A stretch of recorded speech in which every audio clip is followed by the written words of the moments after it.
Amigos do Pega na Geral, debates vascaínos, eu queria inicialmente pedir desculpa porque essa semana, com tantos fatos importantes ligados ao Vasco, tivemos o jogo, tivemos o julgamento no TJ, nós não conseguimos fazer aquele debate, aquelas lives que nós às vezes nos propomos a fazer durante a semana, na terça, na quarta ou na quinta, dependendo da agenda profissional de cada um dos integrantes do programa. E essa semana não deu para conciliar.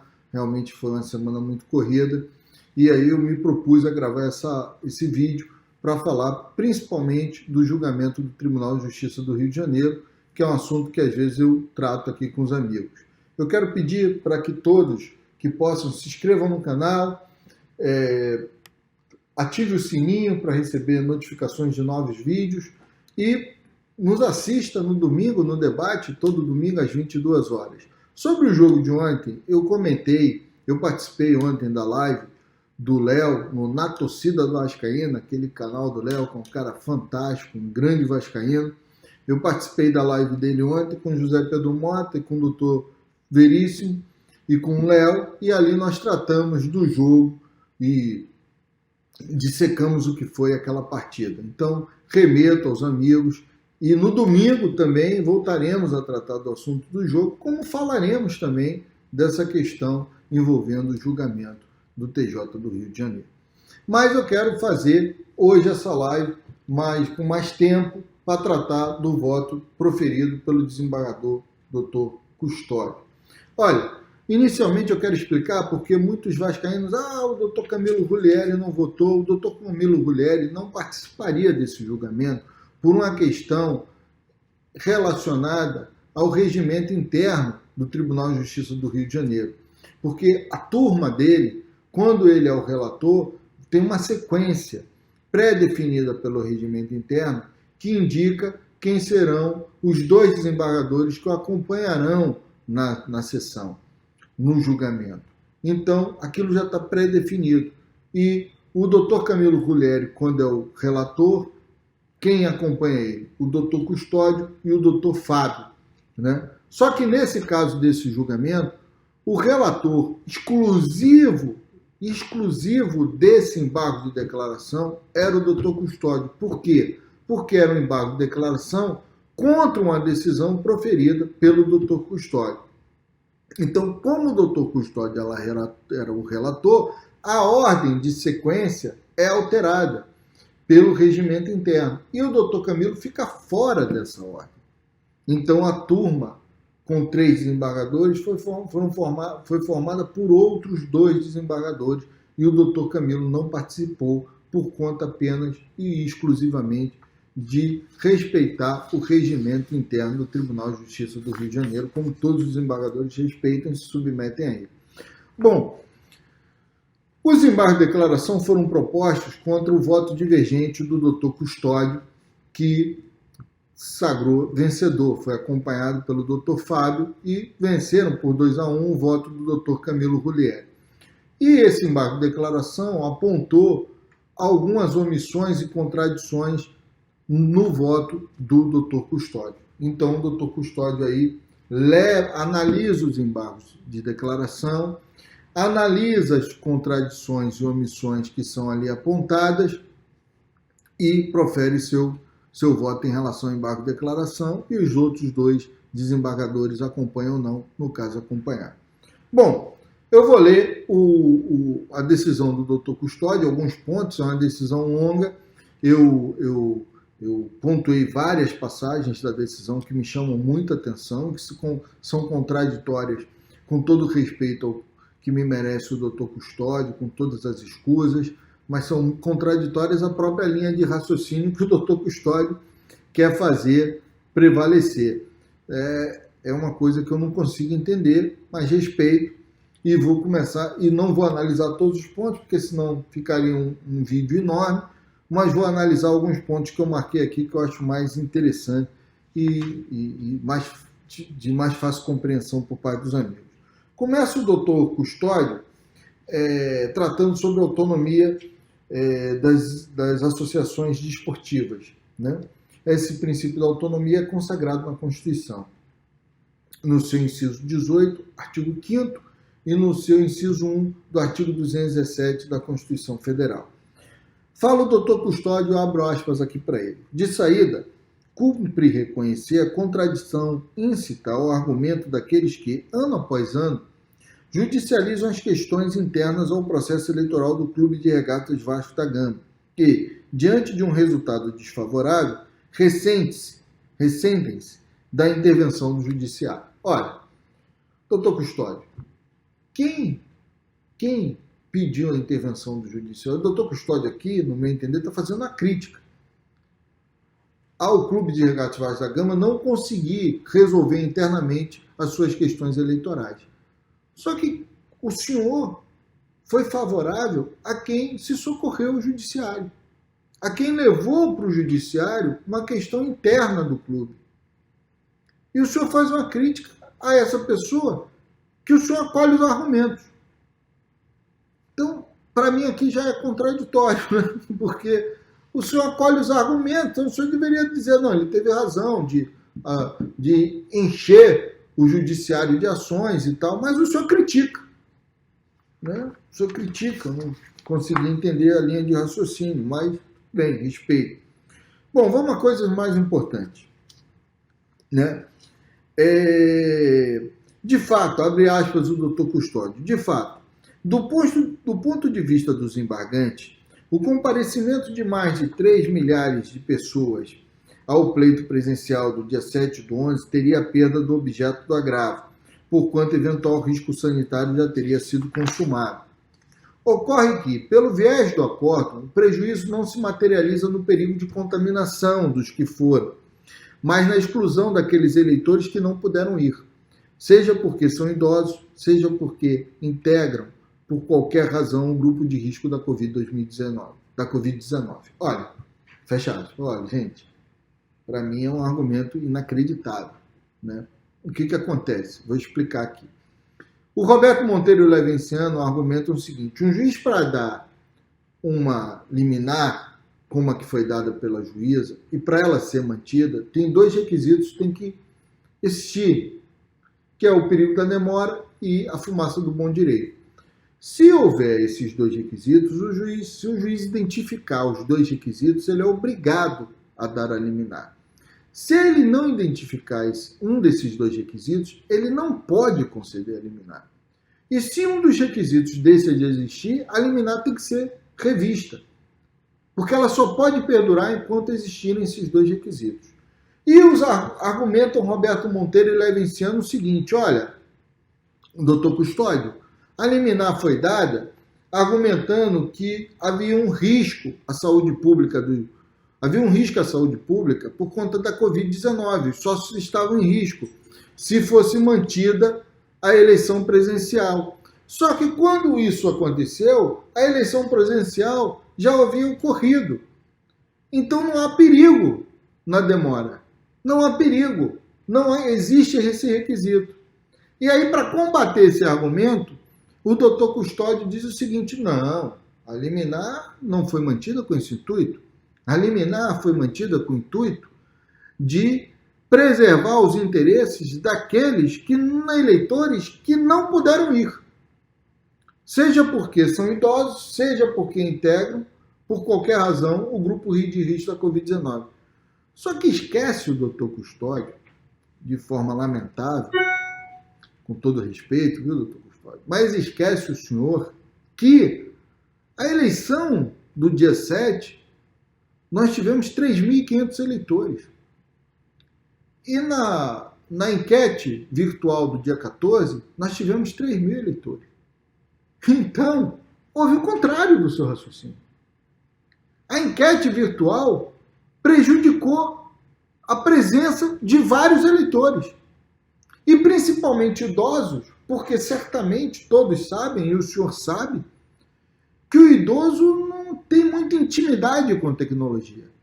Para ele é complicado ele se habituar com uma ferramenta tão revolucionária. E é muito mais fácil para ele votar presencialmente. Tanto assim que no dia 7 você teve 3.500 eleitores comparecendo. Então, se o raciocínio do senhor é preservar o interesse do eleitorado e possibilitar um universo maior de eleitorado a comparecer ao pleito, o senhor votou errado. Porque no dia 7, 3.500 votaram. E no dia 14, apenas 3.000. Então tem um erro claro no seu raciocínio aqui. Com todas as vênias. Mas é um erro claro. Vamos ao próximo raciocínio, um dos que eu destaquei, do Dr. Custódio.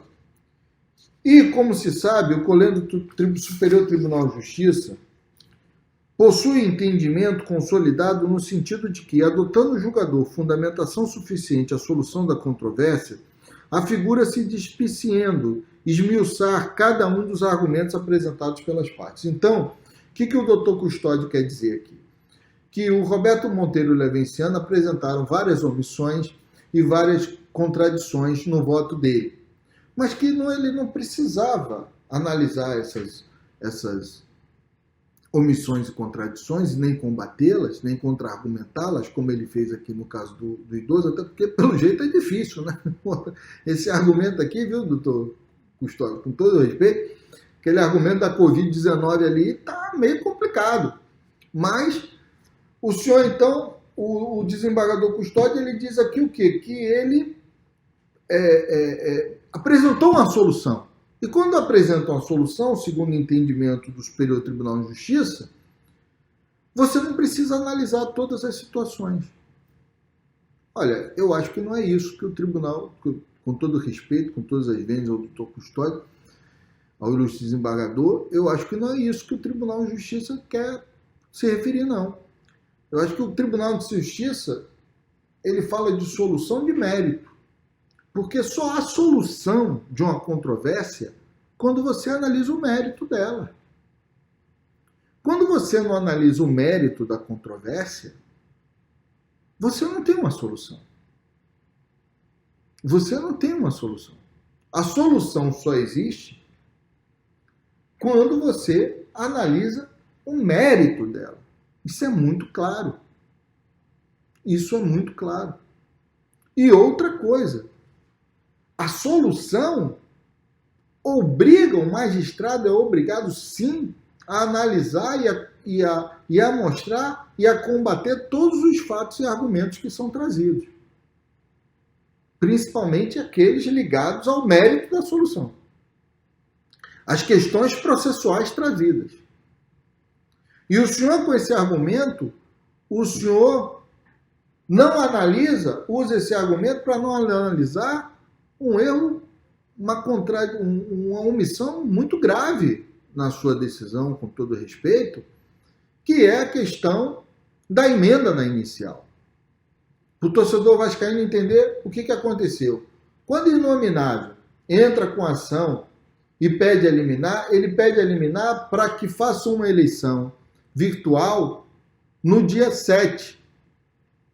A juíza aí consegue, ele faz esse pedido à juíza.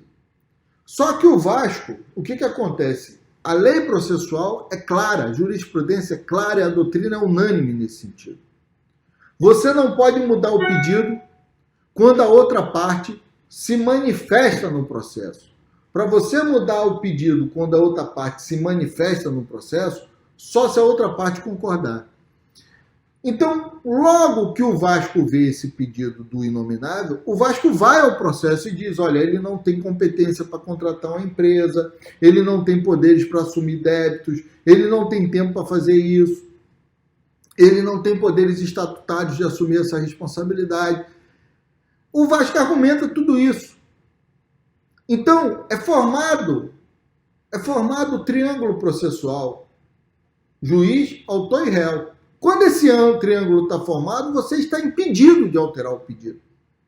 E o que o inominável faz? Depois de formado o triângulo, juiz, autor e réu, o réu já dentro do processo, o réu já se manifestando, o inominável vai e emenda a inicial, alterando o pedido. Ele fala, olha, por conta dessa questão aí do prazo, o dia 7 está muito próximo, eu quero fazer a eleição no dia 14. Ele altera o pedido, ele não poderia. Nem processualmente, na lei processual veda claramente. Não há discussão em cima disso. Não há como ignorar isso. A lei processual veda isso. Isso é um erro processual grave, gravíssimo.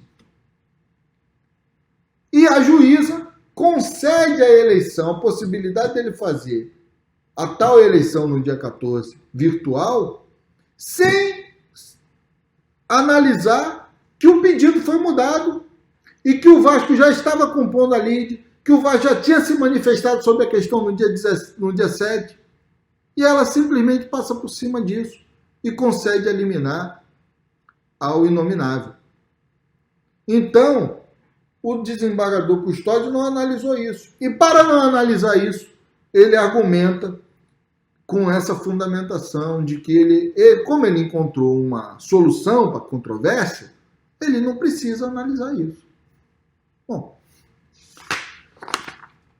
é isso. Bom, lá para as tantas, o desembargador Custódio entra na questão da Lei Pelé. E ele, abrindo aspas, ele fala: se é assim, deve-se observar, quando menos, o disposto no artigo 22, inciso 4 da Lei Pelé, com a redação vigente desde 14 de 10 de 2020, a garantir a votação não presencial. Olha só, vamos lá. A Lei Pelé está aqui. O que diz o artigo 22 da Lei Pelé? Os processos eleitorais assegurarão. Está aqui. Inciso 4. Sistema de recolhimento de votos imune à fraude. Assegurado votação não presencial. Vejam bem. Ele assegura, ele dá uma possibilidade. E por que eu digo que ele dá uma possibilidade? E por que é claro que ele dá uma possibilidade? Por que a interpretação clara?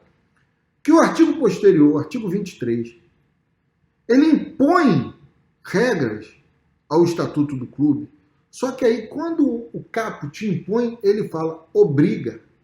Está escrito no artigo 23 a palavra obrigatoriedade ou obrigatoriamente, é o que está escrito. E eu vou ler aqui, artigo 23. Os estatutos das entidades de administração do desporto, elaborados de conformidade com esta lei, deverão obrigatoriamente regulamentar, no mínimo. E aí ele traz o que devem regulamentar. Então, quando a Lei Pelé quer obrigar que o estatuto de uma instituição seja alterado para atender o que ela dispõe, ela é clara. O artigo é claro, como o artigo 23.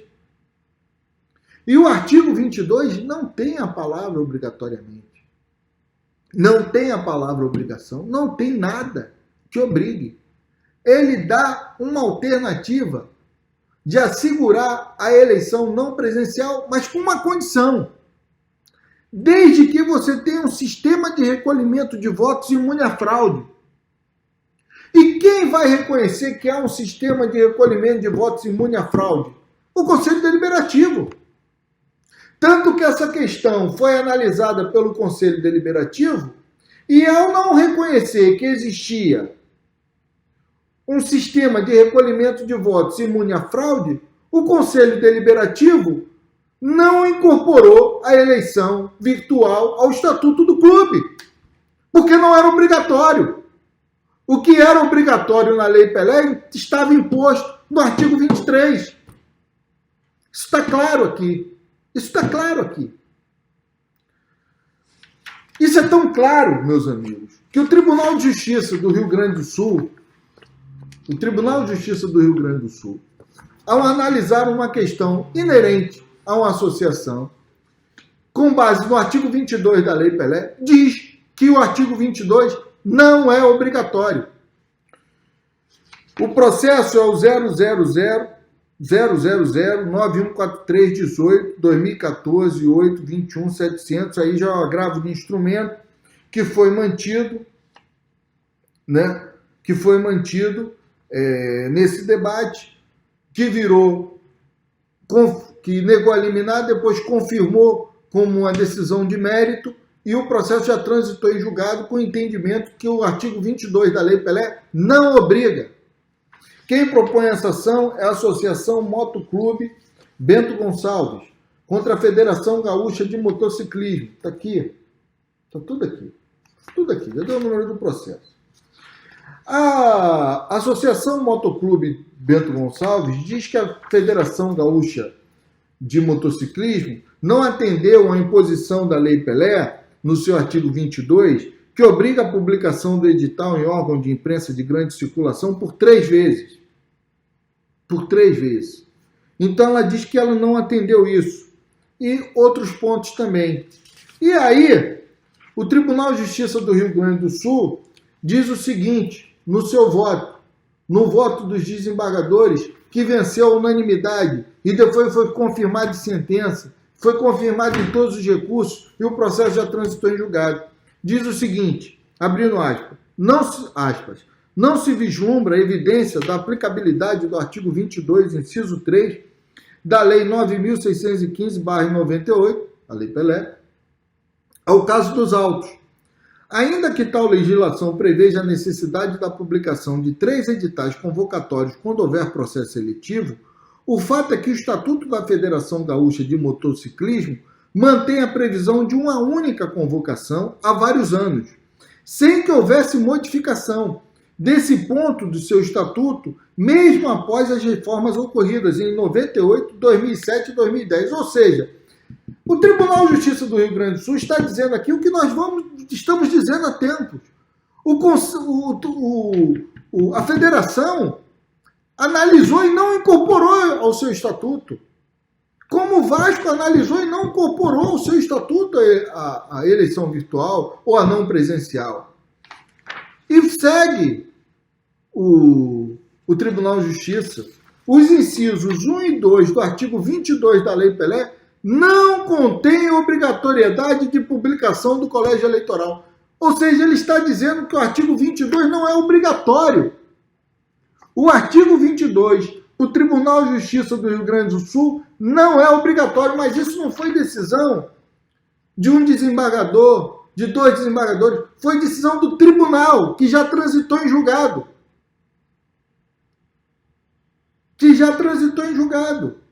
Por quê?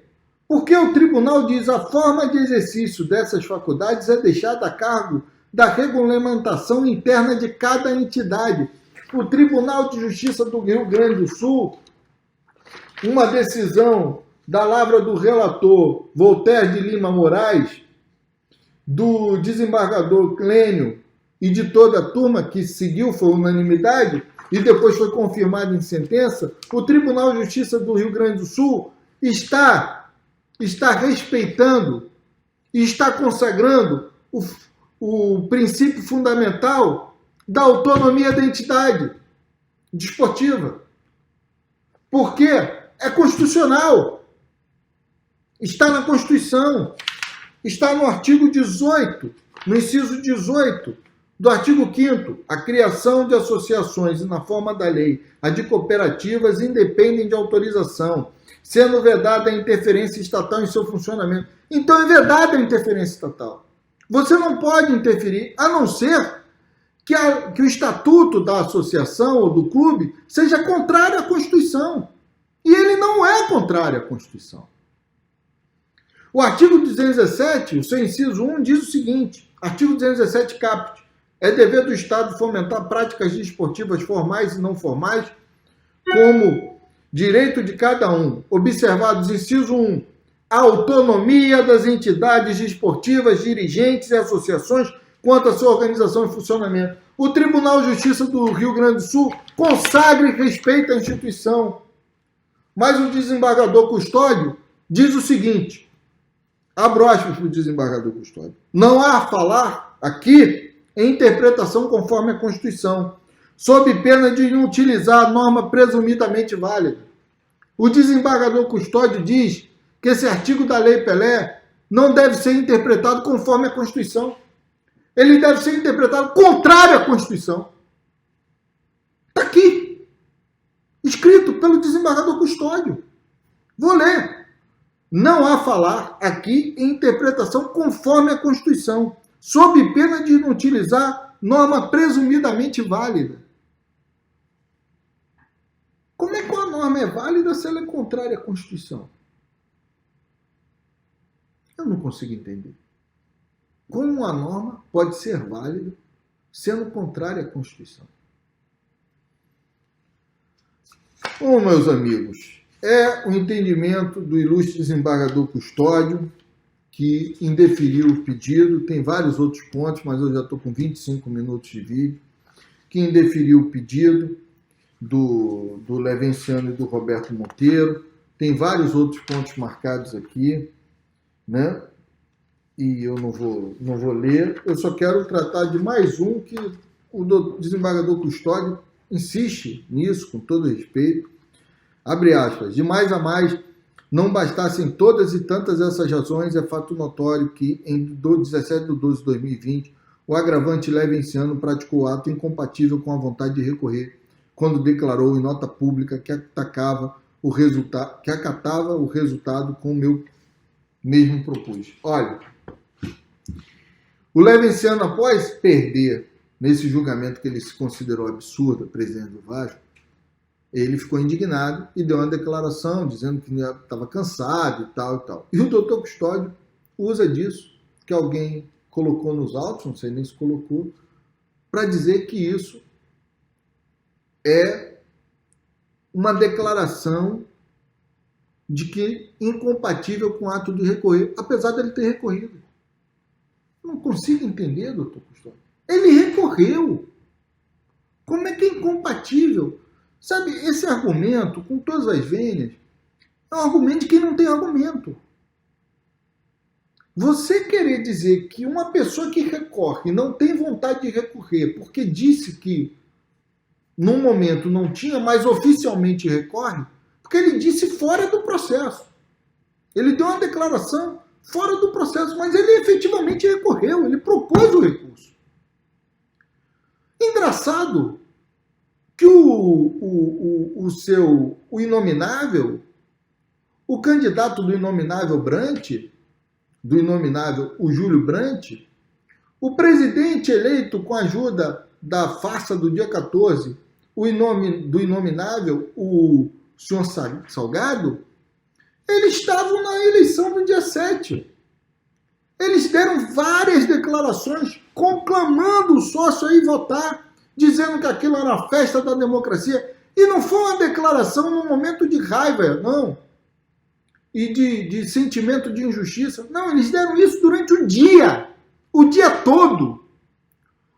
O amarelo, senhor Brandt, quando soube que veio aquela decisão absurda do STJ, gravou um vídeo se dizendo revoltado que, mais uma vez, a eleição do Vasco era judicializada, depois está correndo tudo bem. E eles deram várias declarações e nada disso serve ao doutor Custódio. Nada disso. O fato de 3.500 pessoas votarem não serve. Mas essa do Levenciano serve. Ele pega e usa isso. Eu acho que isso diz muito do que é a decisão. Isso diz muito do que é a decisão. Amigos, essa é a análise que eu faço da decisão do doutor Custódio. Respeito, decisão judicial é para ser respeitada, tanto é para ser respeitada que estão respeitando. O seu Salgado está lá exercendo a presidência do clube, a meu ver, indevidamente, um usurpador do poder. Mas com a permissão do judiciário carioca até então. Isso acaba aqui? Não acaba aqui. Vocês viram aqui. São várias omissões. Eu tratei de alguns pontos. São várias contradições. Respeitando o voto do desembargador, que no meu erro erra gravemente e mantém o erro, mas é o entendimento dele, tem que respeitar. Mas cabe recurso ao STJ e o STJ deve analisar todas essas questões. E aí nós vamos ver o que vai acontecer. Amigos, saudações vascaínas, desculpe pelo vídeo longo, um abraço a todos e até o próximo vídeo ou live do Pega na Geral Debates Vascaínos. Aquele abraço.